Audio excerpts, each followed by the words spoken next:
खड़ूस को कौन प्यार करेगा।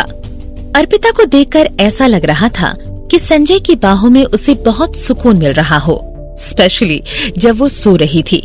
जैसे ही कोई उसके करीब आता, वो किसी बच्चे की तरह उससे गले लगना चाहती और जानना चाहती कि वो इंसान सेफ है या नहीं। इससे पहले कि संजय उसे अपने से दूर करता, अर्पिता ने संजय की बाहों में खुद को कंफर्टेबल कर लिया था और उसके सीने से लगकर सो चुकी थी। जब वो गहरी नींद में सोई हुई थी, वो बहुत मासूम और खूबसूरत दिखाई दे रही थी। संजय भी थककर अंगड़ाई लेने लगा। वो बहुत लंबे समय से अर्पिता की ओर देख रहा था और उसने तय किया कि वो उसे दूर नहीं करेगा। संजय ने उसे खुद से गले लगा कर रखा और वो बहुत समय तक ऐसे ही एक दूसरे की बाहों में थे। अगर अर्पिता शक के किसी भी दायरे में नहीं थी, तो फिर क्यों उसकी बैकग्राउंड की डिटेल कहीं नहीं मिल रही थी? और अगर वो किसी की खबरें भी है, तो अनन्या के लिए उसकी जायज परवाह का क्या? और अभी वो जैसे दिख रही है। संजय अपनी नजरें झुकाकर अर्पिता की ओर देखने लगा कि वो कितने सुकून से उसकी बाहों में सोई हुई थी। उसके चेहरे पर काफी शांति नजर आ रही थी। अगर वो सच में किसी की खबरी थी, तो संजय अर्पिता को परेशान करके उसके बॉस की हालत खराब कर देना चाहता था। संजय ने अपने माथे को पकड़ते हुए खुद को शांत किया ताकि वो अर्पिता की वजह से अफेक्ट ना हो पाए। उसने अर्पिता को उठाया और अनन्या के रूम से जाने लगा। बॉस, नौकर बाहर संजय का वेट कर रहा था। वो अंदर जाने ही वाला था कि उसने संजय को रूम से बाहर आते हुए देखा, लेकिन संजय अर्पिता को अपनी बाहों में उठाए हुए था। उसके चेहरे पर हैरानी साफ नजर आ रही थी।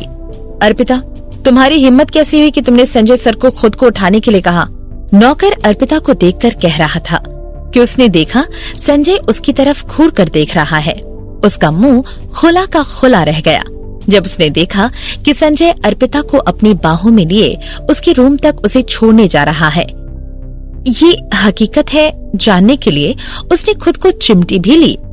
वो संजय के लिए बहुत सालों से काम कर रहा था, लेकिन उसने कभी भी संजय को लड़कियों के लिए इतना जेंटल होते हुए नहीं देखा था। उसने ये पहले नोटिस क्यों नहीं किया? अर्पिता का बेडरूम अनन्या के बेडरूम के बगल वाला था। संजय ने आराम से अर्पिता को उसके बेड पर सुलाया। संजय की बाहों से निकलकर अर्पिता के चेहरे पर साफ नाराजगी दिखाई दे रही थी। वो नींद में चिड़चिड़ करने लगी। अर्पिता के एक हाथ में अभी भी संजय के शर्ट को पकड़ा हुआ था ताकि वो कहीं ना जा पाए। संजय ने अर्पिता की ओर देखा और उसके हाथ को अपनी शर्ट पर से हटा दिया। अगले ही पल करवट लेते हुए अर्पिता ने संजय के पैर को पकड़ लिया। संजय की पूरी बॉडी अर्पिता के छूने से अलग महसूस कर रही थी। वो उसे अभी खुद से दूर करने ही वाला था कि उसने देखा अर्पिता संजय के पैर को पकड़े हुए खुद के सर को उस पर बार बार रख रही थी, जैसे कि कोई बिल्ली अपने मालिक को सहलाने के लिए कहती है। संजय खामोश होकर अर्पिता की ओर देखने लगा। क्या सोते हुए वो इससे भी ज्यादा खूबसूरत लग सकती है? क्या उसे अंदाजा भी है इस हरकत का कोई आदमी क्या मतलब निकालेगा?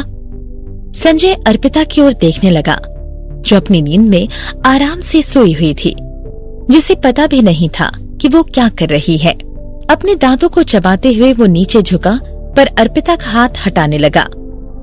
उसने बहुत कोशिश की कि वो अर्पिता का हाथ अपने पैरों से हटा पाए, लेकिन अर्पिता ने उसे बहुत कसकर पकड़ा हुआ था। वो फ्रस्ट्रेट होकर कहने लगा, मुझे जाने दो अर्पिता। अर्पिता नींद में ही सही संजय की बात सुनकर उसने अपनी पकड़ ढीली की और करवट लेते हुए बेड की दूसरी साइड पर चली गई। ये देखकर संजय शॉक तो हुआ, साथ ही उसे घबराहट भी होने लगी। अगले ही पल उसने अर्पिता को नींद में बड़बड़ाते हुए सुना, कौन इस खड़ूस से प्यार करेगा? संजय चुपचाप अर्पिता की बात को सुन रहा था। उसे लग रहा था मानो अर्पिता सोने का नाटक करके उसे परेशान कर रही हो। संजय को कुछ अजीब महसूस होने लगा और खुद को संभालने के लिए वो गहरी सांसें लेने लगा। उसने अर्पिता को नींद से जगाना ठीक नहीं समझा। वो बस अर्पिता को देखे जा रहा था। आखिर में रूम से जाने से पहले उसने अर्पिता को कंबल ओढ़ाया और रूम से जाने लगा। वो रूम से जा ही रहा था कि टेबल पर पड़ी एक चीज ने उसकी नजर को अपनी ओर खींच लिया। धीमे कदमों के साथ आगे बढ़ते हुए वे टेबल पर पड़े नोटबुक के पास पहुंच गया। अर्पिता की खूबसूरत हैंडराइटिंग देखकर उसकी आंखों में चमक आ गई। अर्पिता की डायरी साफ अक्षरों से लिखी गई थी, जैसे कि कोई प्रोफेशनल राइटर की डायरी हो। उसकी डायरी में अनन्या के खाने पीने का पूरा रिकॉर्ड था, साथ ही उसकी दवाइयाँ और उसके ठीक होने की भी पूरी डिटेल थी। इन सब डिटेल्स के साथ उसने सर्जरी के बाद बच्चों को कैसा ख्याल रखा जाए इस बारे में भी रिसर्च कर रखी थी और उसे अपनी डायरी में लिखा हुआ था। जैसे जैसे वो अर्पिता की इस डायरी को पढ़ते जा रहा था, संजय को कुछ अजीब लगा, जैसे कि कोई चीज उससे आकर टकरा चुकी हो। वो खूबसूरत चेहरा अब लाखों इमोशंस के साथ लड़ रहा था। वो बेड पर सोए अर्पिता को देखने लगा। अपना सिर तकिए पर रखे वो आराम से सो रही थी। उसके सोने की पोजीशन बिल्कुल अनन्या की जैसी थी। अपनी नजरें हटाकर वो अर्पिता की डायरी के पन्नों को पलटने लगा। उसे तब पता चला कि अर्पिता ने ये डायरी मित्तल हाउस में आने के बाद लिखना शुरू की है। अनन्या के बारे में लिखने के साथ साथ अर्पिता ने कुछ बेवकूफी भरी बातें भी लिखी हुई थी। सोचकर भी गुस्सा आ जाता है उस इंसान के बारे में जो किसी से टकराकर माफी भी नहीं मांगता। लोग सही कहते हैं, दुश्मनों का रास्ता हमेशा पतला होता है। ये पढ़कर संजय किसी सोच में पड़ गया। तो अर्पिता ने मित्तल हाउस में आने के पहले ही दिन संजय से दुश्मनी मोल ली थी। ये याद करते हुए कि वो दोनों पहली बार कैसे मिले थे, अपनी सोच में ही वो अपने हाथों को उठाकर अपने होठों को सहलाने लगा। वो पहली बार था कि किसी लड़की ने उसका फायदा उठाया था। फिर भी वो इसी बात पर अड़ी हुई थी कि संजय ने उससे माफी मांगी है या नहीं। इतना हैंडसम होने का क्या फायदा जब आपके चेहरे पर ना खुशी हो ना ही कोई अच्छा एक्सप्रेशन। ऐसा एक्सप्रेशन तो सिर्फ लोगों को डराने और टायर पंक्चर करने के काम आ सकता है।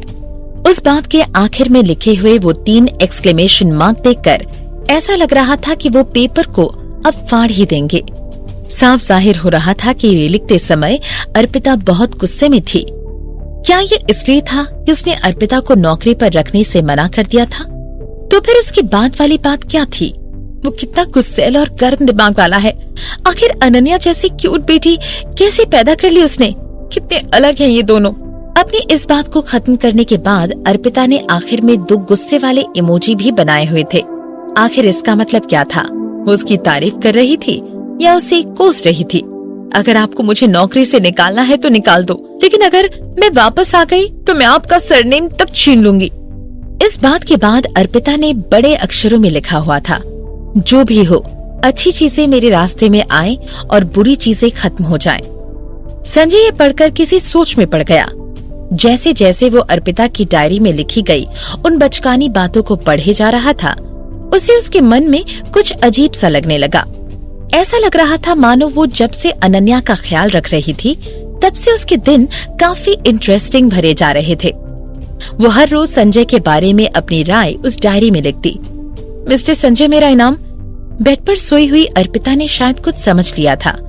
वो करवट लेकर नींद में कहने लगी, अगर आप अपनी जुबान के खिलाफ गए तो मैं आपके खिलाफ कोर्ट में केस कर दूंगी। संजय अर्पिता की बात चुपचाप सुन रहा था। उसके चेहरे का रंग अचानक से बदल गया। संजय ने अर्पिता की डायरी को वापस उसकी जगह पर रख दिया। फिर पलटकर वो अर्पिता के बेडरूम से चला गया।